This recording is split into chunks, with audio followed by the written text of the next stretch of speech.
World bank ने agreement करा था 1960 में, मगर अब गवर्नमेंट डिसीजन लिया, ठीक है, मगर हम पानी कहाँ रखेंगे? पानी कहाँ रखते भाई? पानी रखने की जगह भी तो ना अपने को। जो डीप स्टेट है या एस्टेब्लिशमेंट है पाकिस्तान का, वो तो यही चाहते हैं कि इस देश में हमेशा के लिए हिंदू मुसलमानों के झगड़े चलते रहे। नहीं, देखिए, ऐसा मत बोला करिए आप और हम जाके युद्ध नहीं लड़ने वाले हैं। वो सरकार तय करेगी और हमको ऐसा लूज टॉक नहीं करनी चाहिए। ये गवर्नमेंट तय करेगी, मगर हमारा एक ही गवर्नमेंट से डिमांड है कि ये जो मोदी सरकार की जो डिटेरेंस पॉलिसी है, उसको दोबारा उनको देखने की जरूरत है, क्योंकि सर्जिकल स्ट्राइक हुआ और फिर बालाकोट हुआ और देश को ये बताया गया था कि अब इसके बाद ये लोग इस तरह की हरकत नहीं करेंगे, मगर फिर कर रहे हैं। और रीसी एक मुकाम है वैष्णो देवी के पास, पिछले साल जुलाई में 60 टूरिस्ट को मारे थे वहां पे। तो ये डिटेरेंस पॉलिसी देखने की जरूरत है। और ऑल पार्टी मीटिंग में पूरे अपोजिशन ने गवर्नमेंट को कहा कि आप एक्शन लीजिए, जो आप सही समझते हम सपोर्ट करेंगे, ताकि मरने वाले परिवारों से इंसाफ हो सके और ये दोबारा ऐसी हरकत नहीं होना।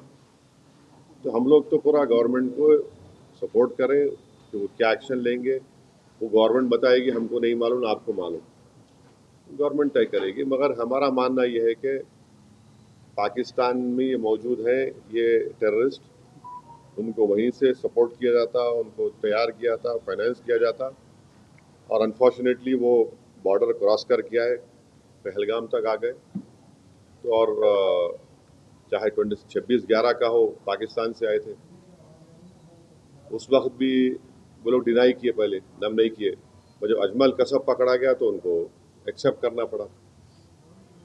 तो अब गवर्नमेंट क्या एक्शन लेगी वो गवर्नमेंट के ऊपर है, गवर्नमेंट वो तय करेगी, हम तो नहीं बोल सकते। मगर इनके खिलाफ तो ये हमारा मानना ये है कि ऐसे टेररिज्म को रोकने की ज़रूरत है और सख्त कार्रवाई करने की ज़रूरत है, क्योंकि कोई भी, आपको तो पहले किसी को जान लेने का इख्तियार नहीं है, दूसरा आप हमारे वतन में आकर आप जो इनोसेंट टूरिस्ट है उनका समुदाय पूछकर, उनका रिलीजन पूछकर उनको गोली मारना, ये बदतरीन हरकत है ये।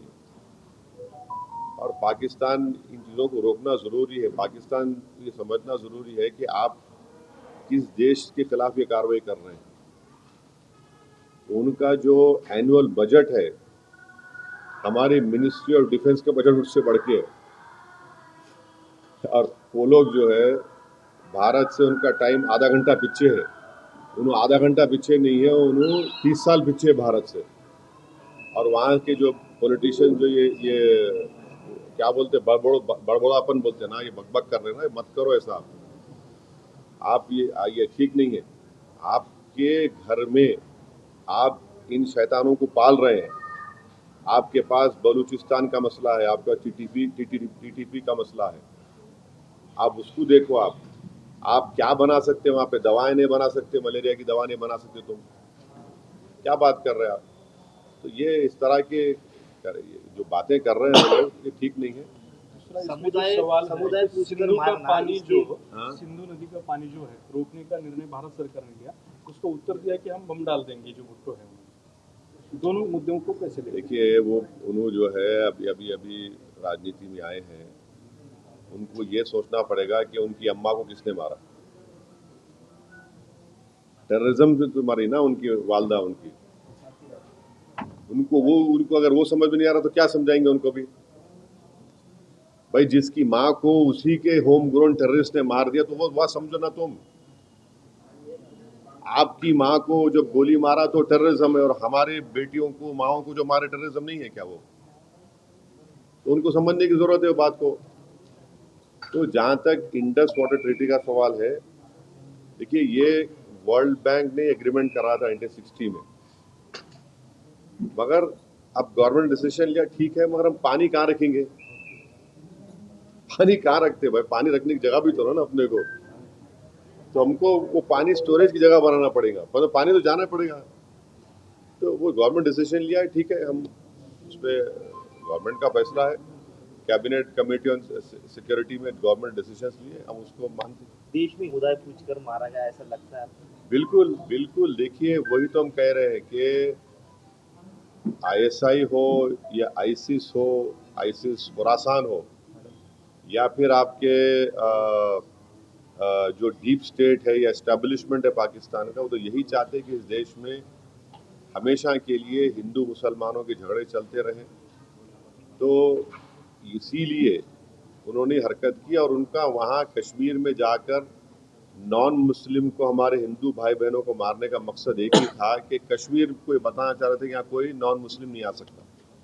तो उनका मकसद वही है। तो हम पूरे देशवासियों से अपील कर रहे हैं कि आप ऐसे वक्त पे, अपनी पॉलिटिकल डिफरेंसेस होंगे, मगर आप उन लोगों को कामयाब होने मत दीजिए जो इस देश को कमज़ोर करना चाहते हैं, इसकी यूनिटी को कमज़ोर करने करके। कश्मीर पर जैसा कि नाम लेकर मारा गया कहा जा रहा है, तो उसी तरह से अब मुल्क में हिंदू मुस्लिम किया जा रहा है। बीजेपी लीडर जो है तो नाम लेकर पूछ कर मार रहे हैं। दादर का वाकया सामने आया है। तो ठीक है, वो जो कर रहे हैं गलत कर रहे हैं, वो लोग मुल्क के मुफाद में काम नहीं कर रहे, हम उसका मजम्मत करते, कंडेम करते हैं। अब आपके ही डिप्टी चीफ मिनिस्टर महाराष्ट्र के, वो खुद बोल रहे कि वो जो बच्चा जो जान दे दिया अपनी, आदिल, वो तो अपनी जान दे दिया ना। वो कहाँ देख रहा था कि मुसलमान है, हिंदू देख रहा, इंसान को देख रहा था। वो जान बचाने के लिए वो टेररिस्ट से वेपन छीनने की कोशिश किया, उसको मार दिए। तो ये जो अगर हमारे देश में से कोई कर रहा है गलत है, ये इसको हम कंडेम करते हैं। सरकार ने जो अल्टीमेटम दिया था कि जितने भी पाकिस्तानी हैं उनको पाकिस्तान भेजा जाए, वो चले जाए, मगर यहाँ की राज्य सरकार में जो है देवेंद्र फडणवीस बोल रहे कि पूरे गए और एकनाथ शिंदे जी बोल रहे 160 अभी बाकी है। मेरे को नहीं मालूम है, ये तो गवर्नमेंट को। युद्ध कितना महंगा पड़ेगा भारत को? अरे भाई, अभी गवर्नमेंट को छोड़ो ना, ऐसा लूज टॉक मत करिए। गवर्नमेंट का डिसीजन होगा, गवर्नमेंट पूरा सोच के फैसला करेगी। मेरा मानना ये नहीं सुनिए, एक मिनट सुनिए। गवर्नमेंट क्या करेगी नहीं करेगी वो गवर्नमेंट तय करेगी। हमारा बोलना अपोजिशन का था कि आप इस पर स्ट्रांग एक्शन लीजिए, ये खत्म होना ये चीज। अब वो कैसा एक्शन लेंगे, क्या लेंगे, गवर्नमेंट पे तो थोड़ा आपको तो उन पे छोड़ना पड़ेगा ना। अब ये टीवी चैनल पे एंकर बैठकर ऐसा बोल रहे, ऐसा होगा ऐसा, अरे भाई ये मजाक है क्या? ये ऐसा गवर्नमेंट तय करेगी, क्या डिसीजन होगा वो तय करेंगे। मगर हम मेरा डिमांड ये है कि पाकिस्तान को फिर से FATF की ग्रे लिस्ट में लाना जरूरी है। फाइनेंशियल एक्शन टास्क फोर्स में उनको ग्रे लिस्ट में लाए। ग्रे लिस्ट में लाए तो उनको ये देखिए, इलीगल पैसों से फाइनेंस करे टेररिज्म ये लोग। कोई वाइट का पैसे नहीं, कि इलीगल पैसे से। तो FATF की दोबारा लिस्ट की ग्रे लिस्ट में पाकिस्तान को डालना जरूरी है। हम डिमांड करेंगे ये गवर्नमेंट से कि उनको FATF की ग्रे लिस्ट में डालो आप, तभी जाकर उनका होगा। और हम लोग पूरा उन पर साइबर अटैक करना, हमारे पास एथिकल हैकर्स है, हमारे पास नेवल और एयरफोर्स ब्लॉकेट कर सकते हैं, इंटरनेशनल लॉ में कर सकते हैं हम। और अगर कल कोई एक्शन गवर्नमेंट लेगी तो यूनाइटेड नेशन का कानून है आर्टिकल 51, जो सेल्फ डिफेंस में आपको राइट देता, और नॉन स्टेट एक्टर्स के खिलाफ भी आप एक्शन ले सकते। तो ये सब चीजें हैं। और भारत के संविधान में आर्टिकल 355 है। 355 के तहत कोई स्टेट में अगर एक्सटर्नल एग्रेशन होता तो सरकार की जिम्मेदारी उसको रोकने की। नहीं देखे फोटो? देखिए ना फिर। अब वो सब हमारे सदर साहब आए हुए हैं, आपको तफसील सुनाएंगे। मगर हमारा देखिए, आपको समझा रहे, पंढरपुर की मंदिर है, पंढरपुर की मंदिर में ट्रस्टी कौन हो सकता है बोलो आप? हिंदू हो सकता ना, नॉन हिंदू नहीं हो सकता ना। अब उसमें आप कोई बोले नहीं नॉन हिंदू को बनाओ, वो तकलीफ होती नहीं होती? हम भी वही बोल रहे हैं। वक्फ बोर्ड में क्यों आप बनाना चाह रहे हैं नॉन मुस्लिम को? आपका उधर फेथ है, आपका मामला है, तो हमारा भी तो है ना। हम क्या अलग है? रिलीजन है ना, वो रिलीजन है तो हमारा भी तो रिलीजन है।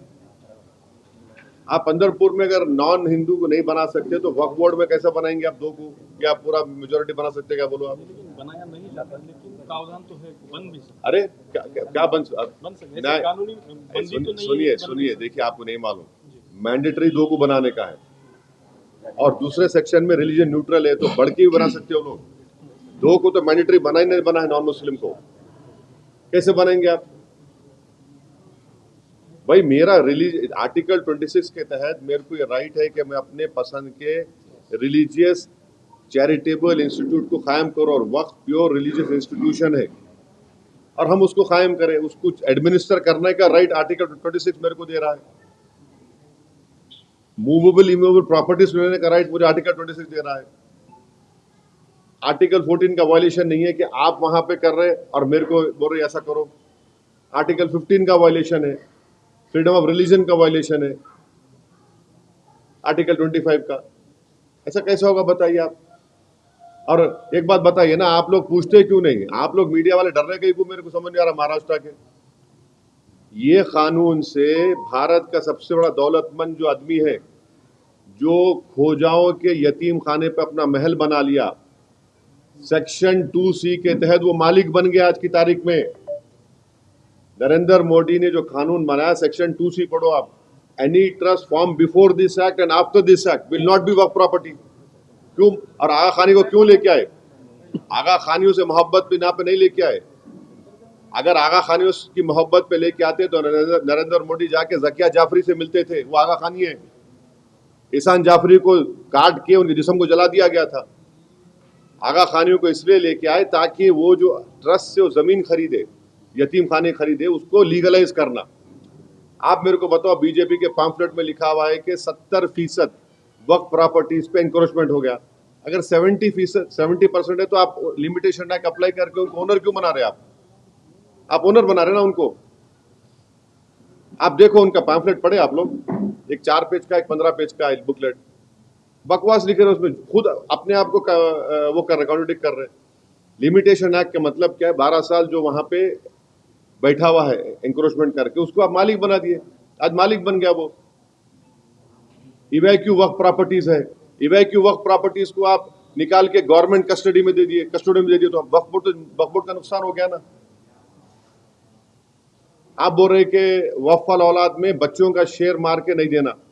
क्या आज हमारे भारत में हिंदू धर्म में अगर सेल्फ एक्वायर्ड प्रॉपर्टी होती है तो आप किसी को भी अपने, अगर आपके 2 बच्चे हैं तो आप किसी एक को पूरा दे सकते या महल्ले में किसी को दे सकते, मगर इस्लाम में हम 1/3 से बढ़ के नहीं दे सकते अपने बच्चों में से किसी को भी। विल पावर आपको है, और हम अगर आप, मैं अल्लाह के नाम पे दे रहा हूं।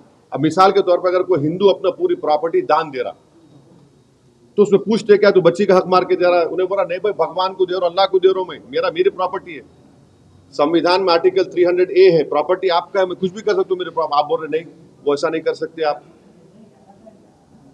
तो ये इसमें ऐसे प्रोविजंस है इतने। अच्छा, हम ये जो चला रहे ना प्रोपेगेंडा, बीजेपी, हमको बताओ एक सेक्शन बताओ उसमें जो प्रॉपर्टी तुम लैंड ग्रैबर से निकाल के लाके देंगे। तुम एक सेक्शन बताओ जो यहां से इनकम में इजाफा होगा। बताओ ना। 45 अमेंडमेंट्स है, कौन सा उसमें है बताओ जो मुसलमानों के मफाद में? आप तो लूटने के लिए लेकर आ रहे। सेक्शन 3D आप बना दिए, उसमें 3D का बोल रहे, क्या बोल रहे, जो आर्कियोलॉजिकल एंशिएंट प्रोटेक्टेड मॉन्यूमेंट है वो वक्फ नहीं रहेगा।